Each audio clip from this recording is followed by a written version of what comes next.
Hi, welcome everybody. Thank you for joining this month's live Dr. Jaspersoft webinar. Let's wait for a couple of minutes for our audience to join, and we'll kick off our session about Jaspersoft Maps.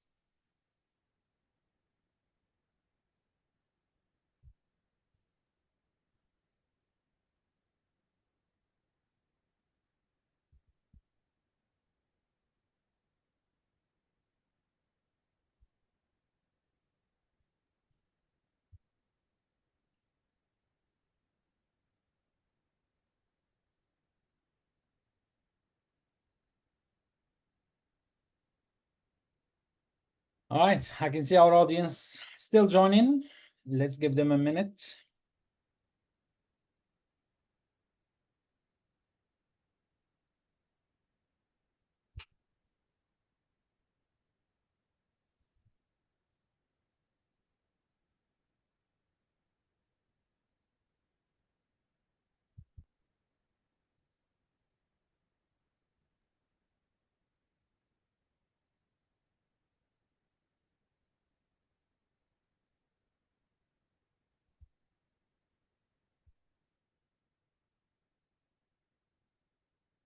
All right, looks like most of our audience are in now. It's 6:02 in Paris, France. Hi again, everyone. Welcome to this month live Dr. Jaspersoft session. I'm Badr Draifi, Dr. Jaspersoft host, and today we'll be talking about the capability of Jaspersoft Maps. We'll guide you through step-by-step tutorials on making cool and interactive visualizations with maps in Jaspersoft with the help of our guest speaker today, Domenico Donofrio. Join us live from Italy. Hi, Domenico. How is it going today? Hello, Badr. It's going well, thanks. Hello, everyone. Thank you for being our guest speaker. And yeah, pretty much excited to see what you have in store for us. Sure, Badr. Can you go to the next slide, please? All right, so as you probably already know, second Thursday of every month, our Dr. Jaspersoft session. Stay tuned for our September session where we walk you through our Jaspersoft custom data source and discuss the ways where you can create your own customized data source using Java code. Before giving the floor to Domenico, please put your questions on the Q&A section on the bottom of your Zoom. We'll be monitoring it and we'll try to get to all of your questions before the end of the session. Thank you all, and Domenico, you can go ahead. Thanks again, Badr. And yeah, let's review the agenda for today's webinar. So the first topic will be the map component. Then we will talk about the HTML5 map component. Then the TIBCO GeoAnalytics map component. And last topic will be about the integration of third-party mapping packages. So let's start with the map component. So this is the component that allows you to enable Google Maps in your report. And there are a few controls that lets you define several properties like the authentication for the Google Business License. And you can create your own markers and paths on top of the maps. And you can also define several properties like the center of your map, the zoom that you want to give to your map, the scaling, resolution. And as I said, you can also add markers and paths that you can add manually, or eventually you can load them from your own data source. And this is something we will see in detail in the next demo. So over to the demo now. All right, so we're gonna start the demo recording because it takes some time to do it live. So we have a recording ready for you. So if you can, Domenico, stop sharing your screen, and I'll start the recording. Thank you.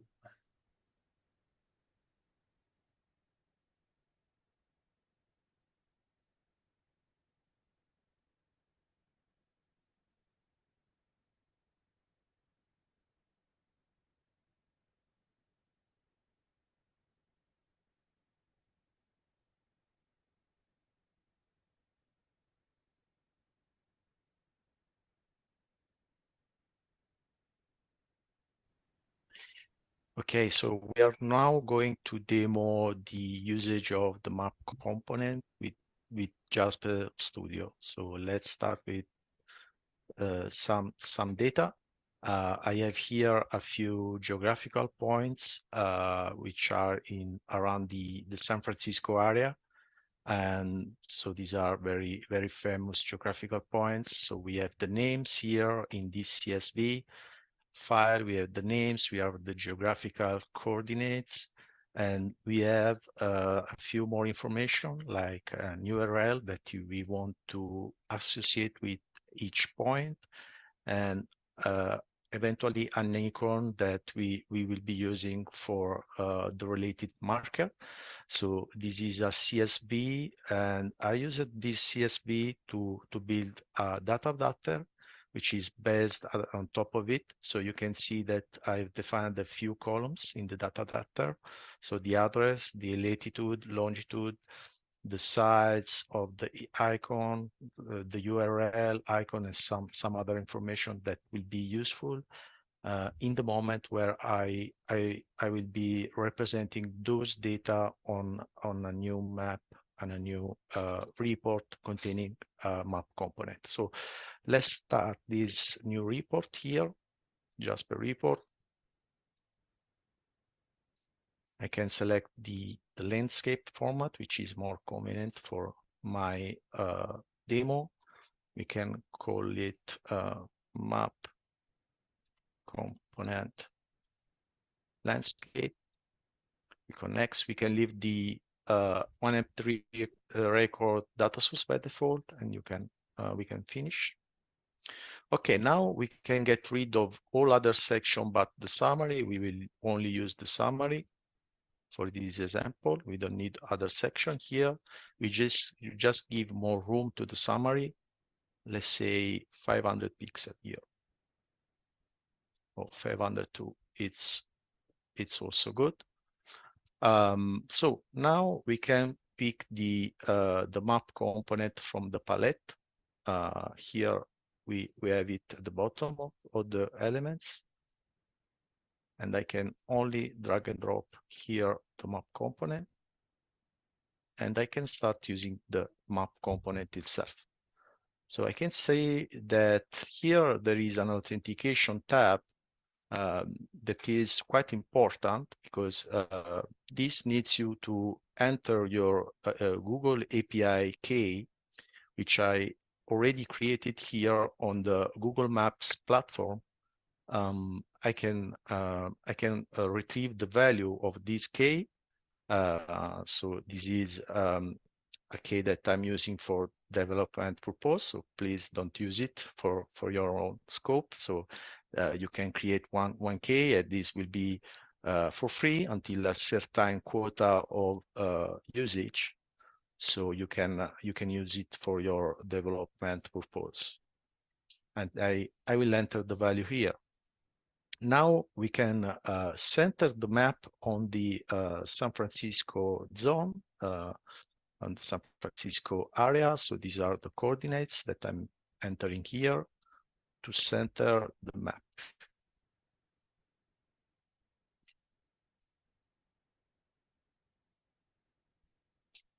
And I can already preview the map here. Let's select the HTML format.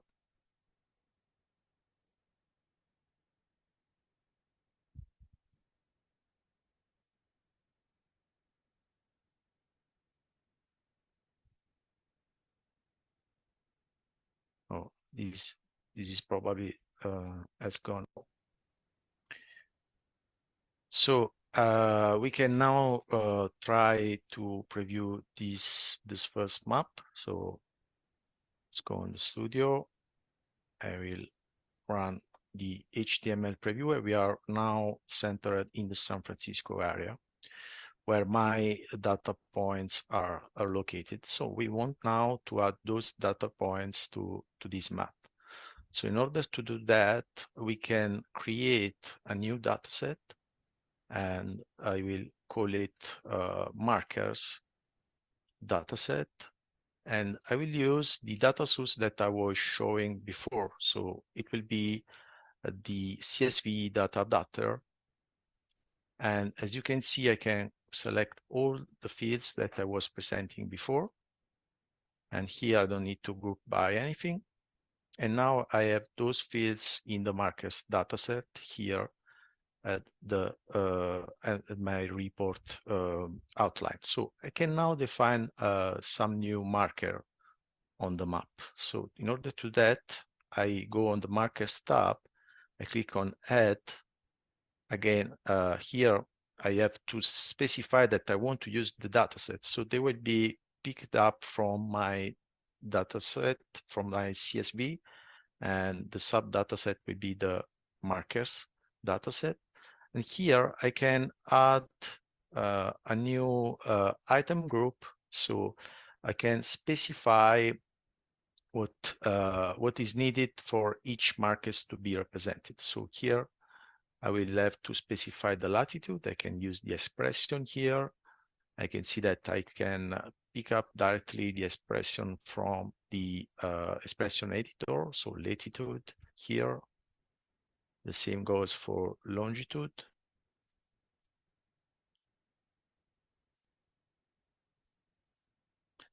And we have also the URL that we want to use and to link to each point of the map that we want to represent. We specify the target value to be blank, so it will open a new page. The icon for each marker will be still taken from the dataset. So icon URL, finish. Okay. So everything is now set for the markers to be represented. Let's check it.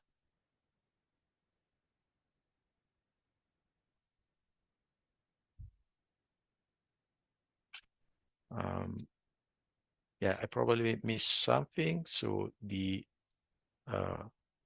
the markers dataset, we need to specify the default data as well for the dataset. So we can browse for it and select this value. Let's check again. And now I can see that my markers are showing up. So we have the points that were only some geographical coordinates that are now markers that are on my map, and each markers has its own URL defined. So I can click on each of them, and I will see that as soon as I click, I will open a browser page taking me to the URL that is specified in the data source. Okay. All right. So let's say now I'm not okay with this marker icon. I just want to change this icon. So I can also override this setting, only this setting from the standard value. So I just go here and I can modify this value here. So instead of picking the icon URL, I will directly use this URL here.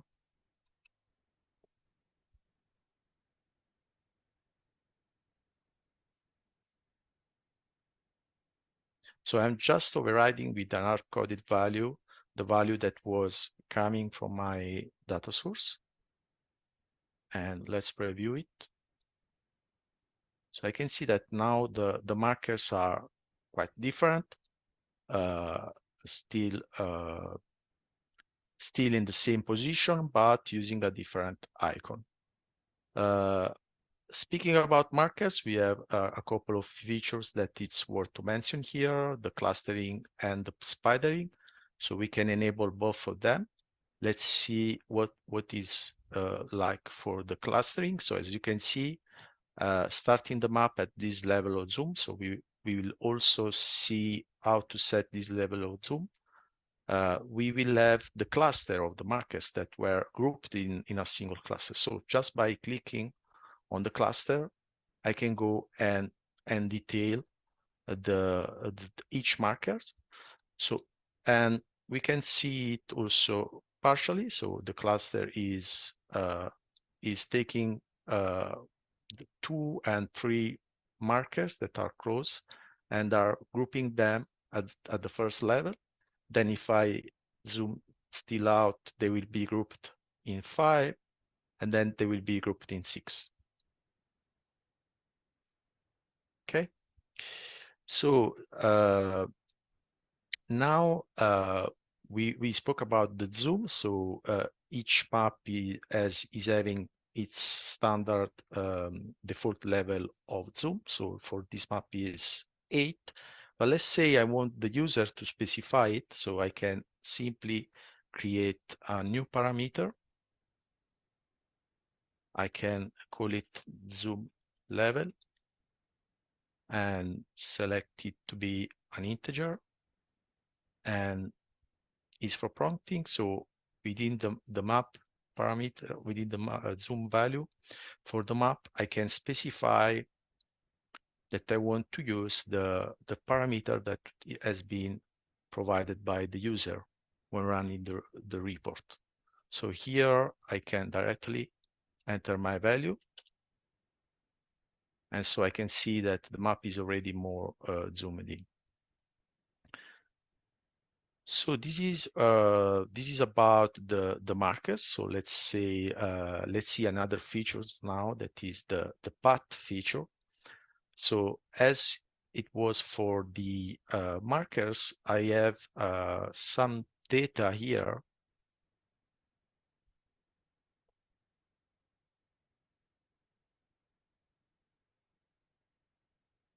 Some data which is still a CSV file and is defining a path which is picking some of those points, and we can use these values to build another data adapter and define a path among those markers. Okay, so in order to do that, I create a new data set for the reports. Let's call it path dataset. I will select the data adapter that I created for the path.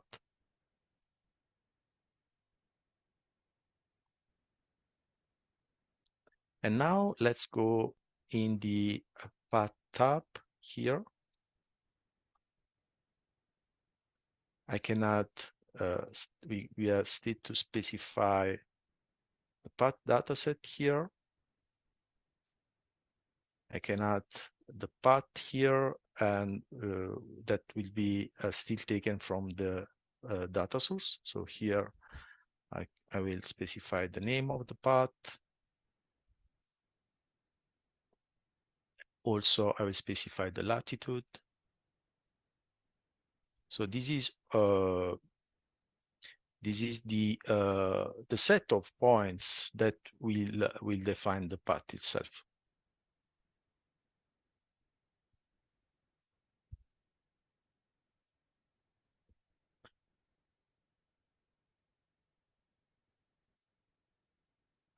And also we specify the style that we will use after, so not at this stage. And there is also another value which is coming from my data source, which is this Boolean is actually string, but will represent the is polygon that we will use for this example. So this means that if I run the report,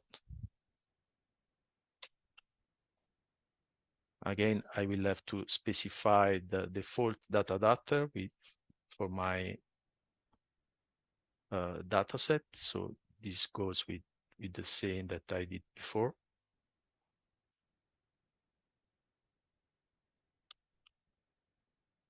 So here I have, at the same time, I have a path that is related to the points specified in the path. And also there is some shadow here, which is given by that flag, polygon flag.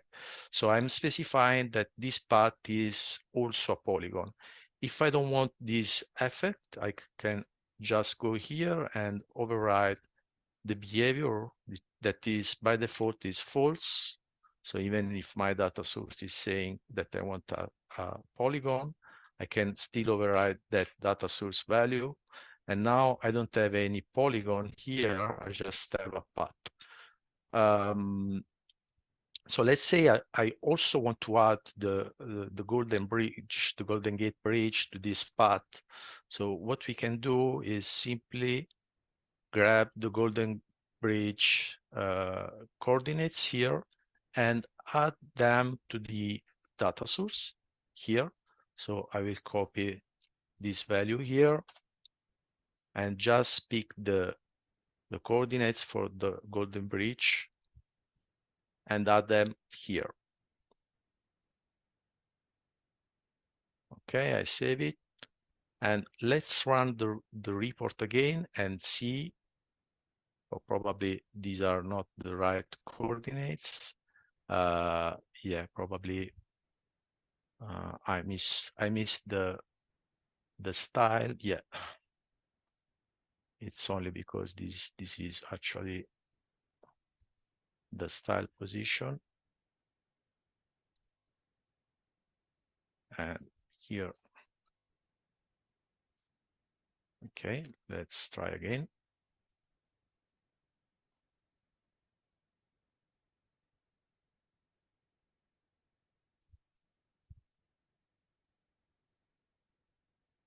So 37, so this is CSP, Golden Gate.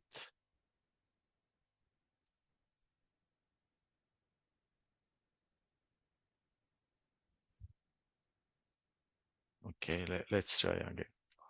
So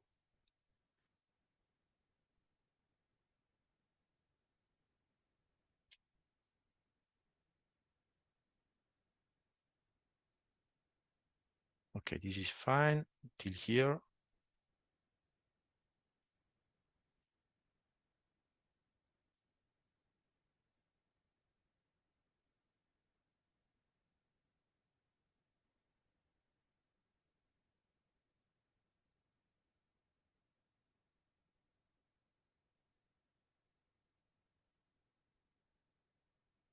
Okay, this is better now. So we have the bridge that belongs now to the path.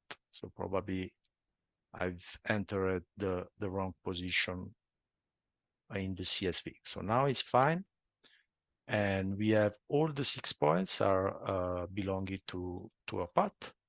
Now we can also use a style for that path. So I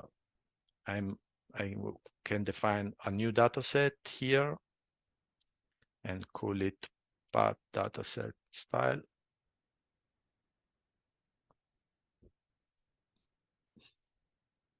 So here I have created already my path style data adapter.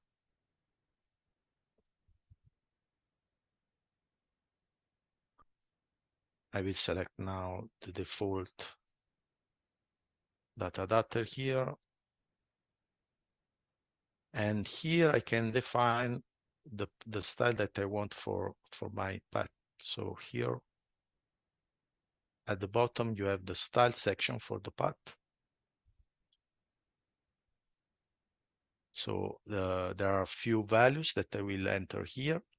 So the first is the name of the style.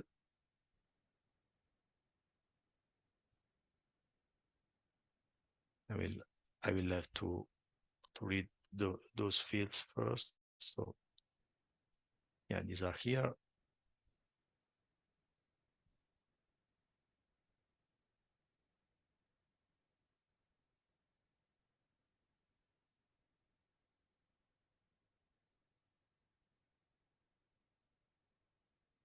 Okay, this is the name.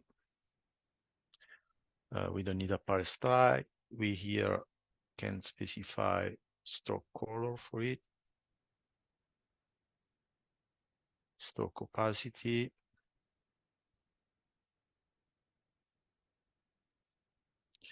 and the weight for the style. So there are a few option that we can enter for a style.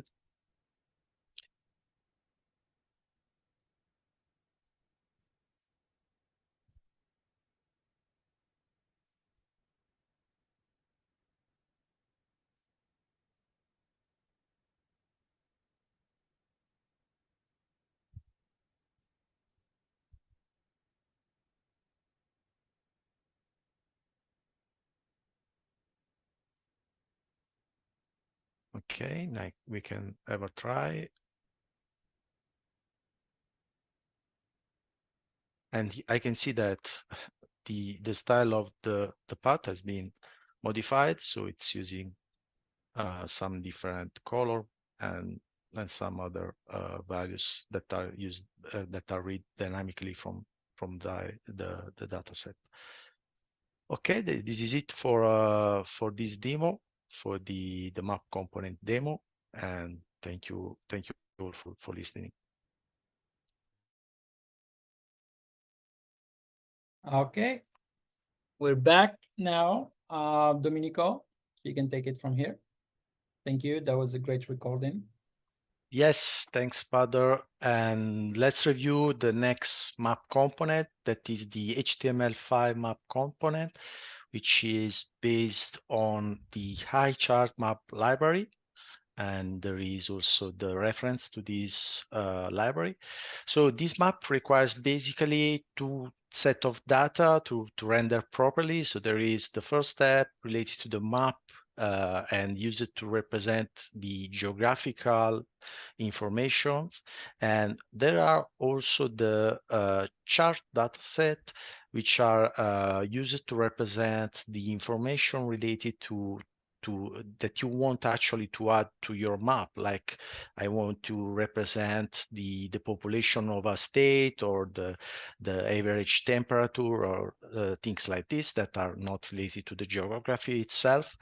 And so these data are basically overlapped, and they can be joined thanks to some key, and at the end you get a representation of your data over the maps.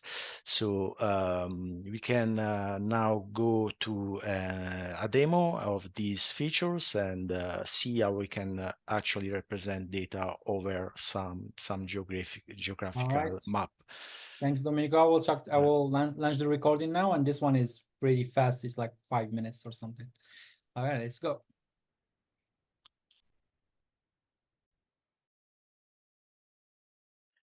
So let's now demo the HTML5 map component in Studio. So again, we can start from data. So here we have a bunch of data that are representing US states population, and we will try to represent them on a map. So let's do that. So I can start a new report here, select the landscape format,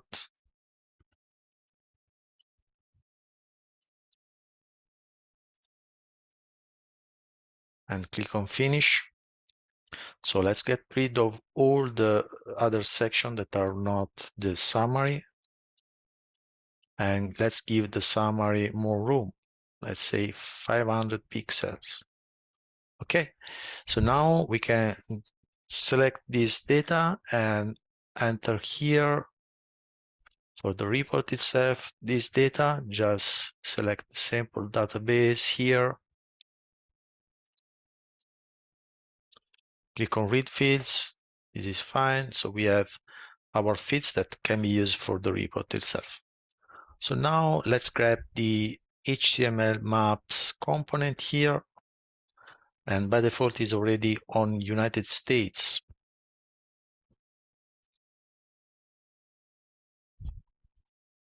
I can edit map properties, and here I will use the fields that I reading from the data, so HCK. So this is an acronym for the key that is being used by the iChart library to represent data. So HCK and value. Okay, now we can switch to the advanced configuration.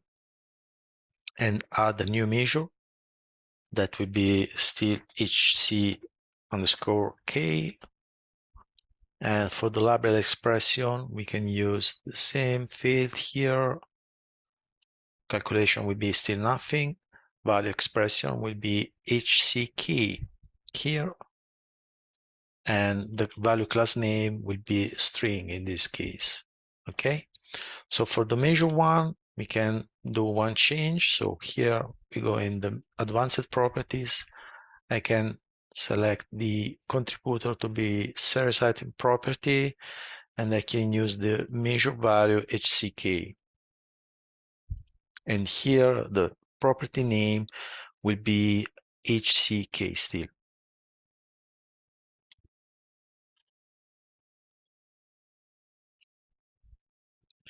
Okay, so you can save it. Let me check.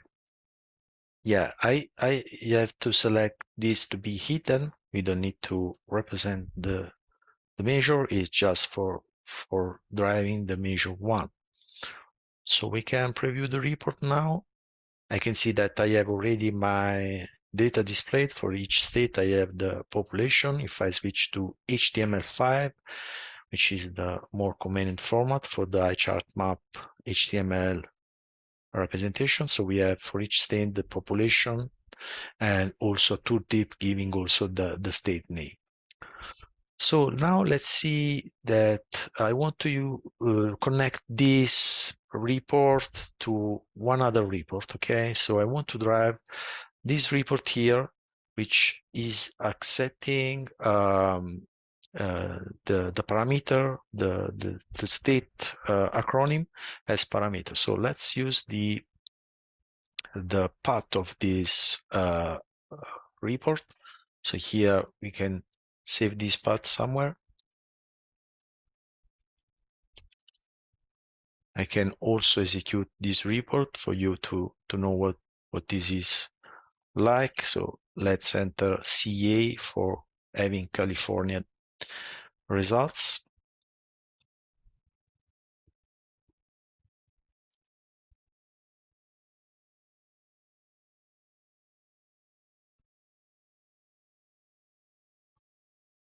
So these are the California results for this report. So US-based government organizations, and it's only showing the data, the organization related to the California. So I want to drive this report with my map. So I will provide, instead of giving the parameter, the state parameter, by entering it, I want just to click on my map. Let's see how we can achieve that.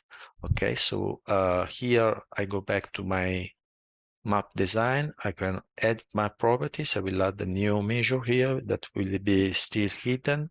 So the name will be link name, and the label expression will be name in this case. It is value expression will be HCA2, which is actually the acronym for the state. And here we can select string, and this is it.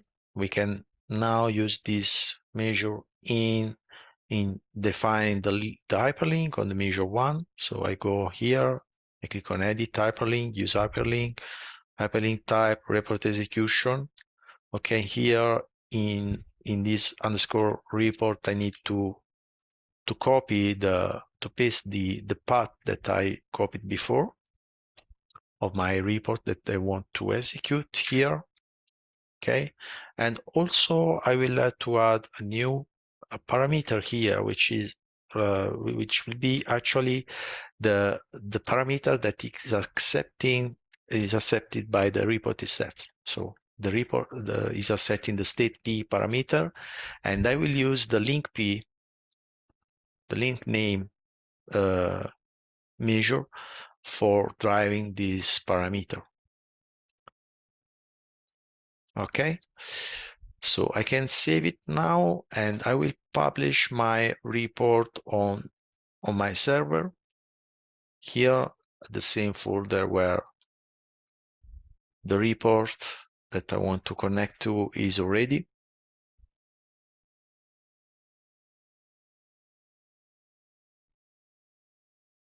Okay, Dr. Jaspersoft 2024 HTML landscape is fine. Here I select a sample data source just for the report to be run, but will be actually not needed by the report itself. Okay, so let's go back on the server, and I have my report here with the HTML5 map. So I can run it on the server. I can see the report is here. And now I want to check if the link is working fine. So I just click on California. And I can see that I'm landing on the report. So I can actually open the report on the map. So I'm just seeing California results. Let's go back to the map. I can click on Florida this time, and I can see results for Florida. Yeah, and yeah, this is it for this demo. Thanks for listening to it, and bye. All right. Thank you, Domenico. You can go ahead. Please share your screen for the rest of your slides. Yeah, thanks, Badr. And let's go ahead with the TIBCO GeoAnalytics Maps, which is a component available in commercial editions of Jasper Studio. So this component is an alternative to using Google Maps provider, because you can also use the TIBCO Maps provider. And this is well suited for HTML integration, so for web-based environments, and for other kind of output format. You can consider using a different standard. Let's review very shortly how is about using this component. So here you can see my studio. I've picked up my the TIBCO map component here. Here I also defined a few markers, more or less the same way as we did for the previous demo. And I can preview the map, and I can see we have markers in there, and I can also decide not to show the markers. So this is also to highlight that we have a few layers within the component that you can decide to display or not. Back to the slides. So we have also one last kind of mapping, which is the integration of third-party libraries such as Leaflet or D3 within the custom visualization component of Jasper Studio. So I have an example ready also for this. This is an example which is, as I said, based on the custom visualization component here, in which I integrated a leaflet map. So I can preview it. We can see that there is a representation of a few GPS points that are also reporting some information about the time the GPS was there, and also the average speed, and everything is presented here in the tooltip itself. So as I said, this is thanks to these third-party mapping libraries. In this case is Leaflet again. So we can integrate different kind of libraries with the custom visualization component. And back to the slides. So I think that we are almost done with it. So we presented the third-party mapping packages. There are a few resources here about this presentation that we reported here. And yeah, I guess we are done with it. Back to you, Badr. Thank you, Domenico. That was really rich presentation. I really just had a question from Anonymous about the sample data. So I know that we don't share the data we share only the slides and the recording. But the sample data that you used, if you use it from a public place where you can have a link or something, can you add it to the additional links for today's presentation? Of Or is course, it, we can add okay? it because the data are coming from the Jasper report library GitHub repository, so everyone has All right. access to it. Sounds good. So if you can just add it to additional links for today's presentation for our audience so they can use it if they want to do the same exercise. Sure. Yes. That's great. I don't see any questions coming up so far. So looks like we're all good here. Thank you, everyone. Stay tuned for our next Dr. Jaspersoft session. And don't forget to vote for your next Dr. Jaspersoft session as well. The link was in the first slide of this presentation. Please give us your voice, and so we can schedule accordingly based on your needs. Thank you all, and have a great day. Bye. Thank you, Domenico. Thanks. Bye.